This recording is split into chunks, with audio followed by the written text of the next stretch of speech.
இன்னைக்கு விஜய் கட்சிக்கு ஓட்ட போட்டு மேல கோட்டைக்கு போனோம். இன்னைக்கு என்ன பேசுறாங்கன்னு அவங்களுக்கே தெரியல. ஒரு தலைவர் எப்படி இருக்கணும்னா மற்றதெல்லாம் பேசிடக்கூடாது. மற்றதெல்லாம் பேசுறது தலைவர் கிடையாது, வாயில வர்றதெல்லாம் பேசுறது. இன்னைக்கு விஜய் மாண்புமிகு முதலமைச்சர் விஜய் ஒரு வழிகாட்டியாக இருக்கிறார். ஒரு தலைமுறையை இன்னைக்கு பால்படுத்திக் கொண்டிருக்கிறார். ஒரு முதலமைச்சர் இளைய தலைமுறையை பால்படுத்திக் கொண்டிருக்கிறார் என்றால் மிகையாக. ஒரு சட்டமன்ற வரலாறு, ஒரு முதலமைச்சருடைய தகுதி, ஒரு நடிகராக இருக்கும்போது பேசுவது பேச்சு வேறு, பொது மேடையில் பேசுவது வேறு.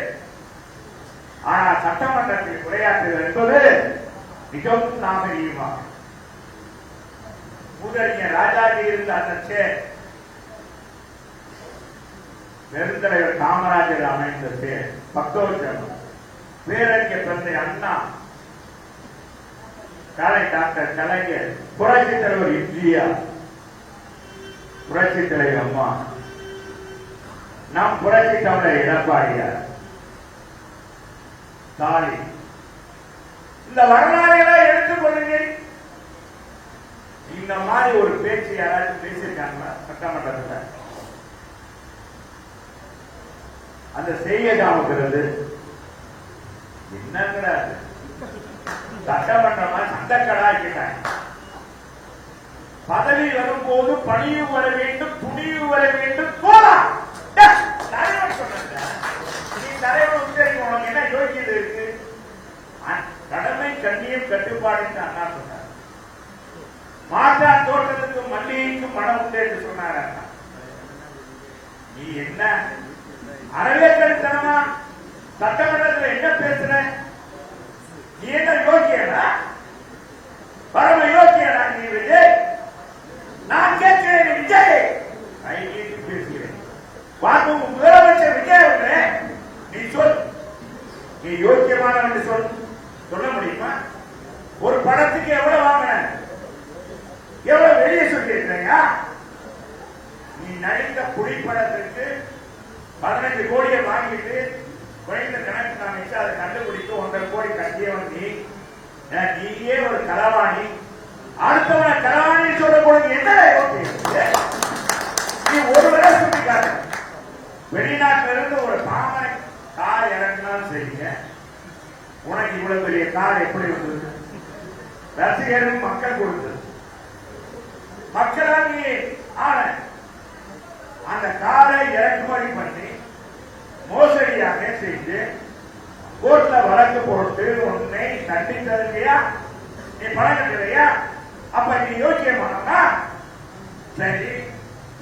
நாளைக்கு 41 பேருக்கு அரசாங்க பதவியை தூக்கி கொடுத்திருக்கீங்க, வரவேற்கிறோம், கொடுங்க. இறந்த குடும்பத்துக்கு பாதுகாப்பு வேணும். ஏன்னா 10 பேர் அதுக்கு மேல இறந்து போறாங்க. அவன் என்னடா பாவம் செஞ்சு, அந்த குடும்பம் என்ன பாவம் செஞ்சது? சரி விஜய் அவர்களே, நான் கேட்கிறேன் முதலமைச்சர், உன்னை பார்த்து கேட்கிறேன். நீ நீதிமான், நான் இந்த மாற்றத்தை கொண்டு வர போகிறேன். இதுக்கு முன்னாடி இருந்த நிலையே வேறு அப்படின்னு சொல்ற நீ இனிமேல் விபத்துல இறக்க அனைவருக்கும் அனைவர் குடும்பத்துக்கும் கொடுப்பியா? வெள்ளத்துல பாதிக்கப்பட்டு இறந்தாங்கன்னா கொடுப்பியா?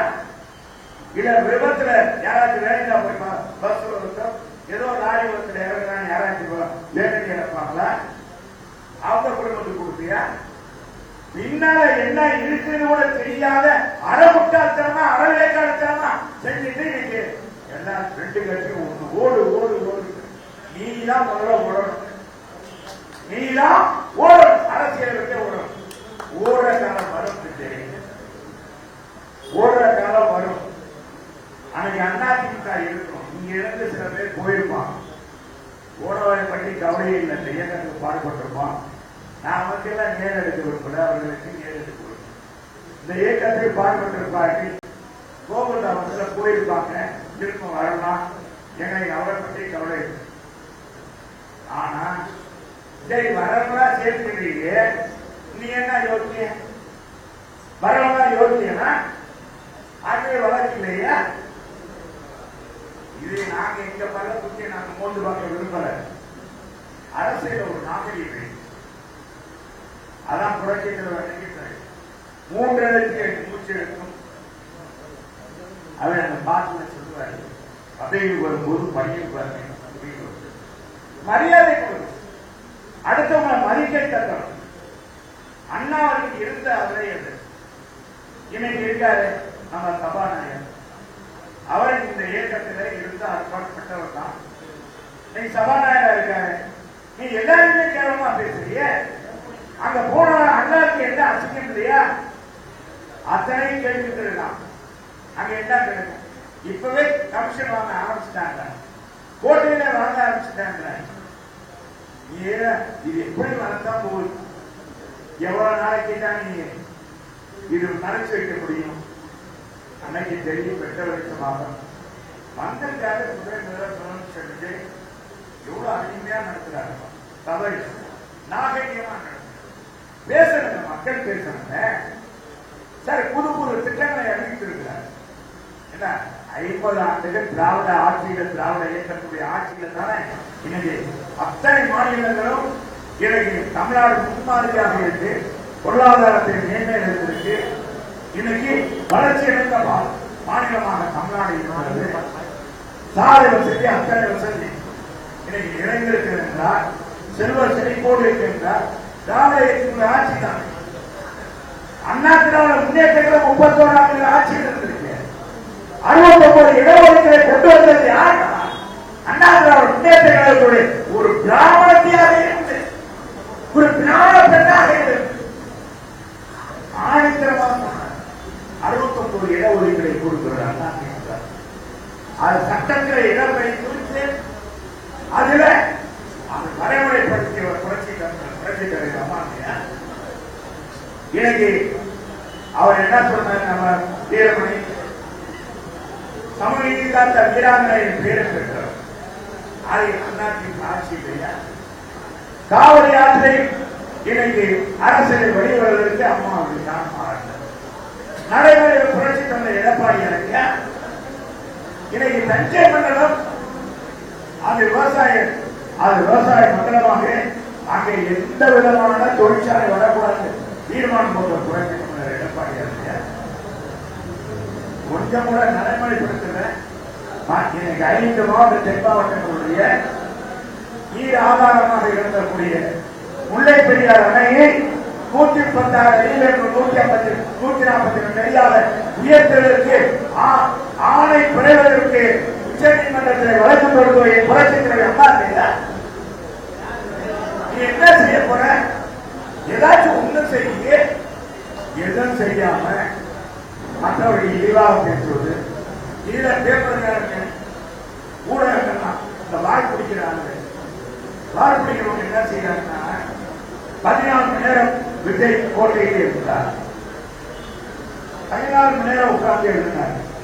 கோட்டையிலே இருக்கா உன் புத்தி சரியில்லை, உனக்கு பயில் பார்க்க தெரியாது, வீட்டுக்கு போனா பயில் பார்க்க மாட்டாங்க, நேரத்தில் பார்த்துருல, அதனால அங்க உட்கார்ந்து.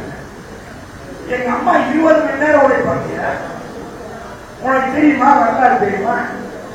ஒவ்வொரு செகண்டையும் கையை கட்டிட்டு நிற்பான்.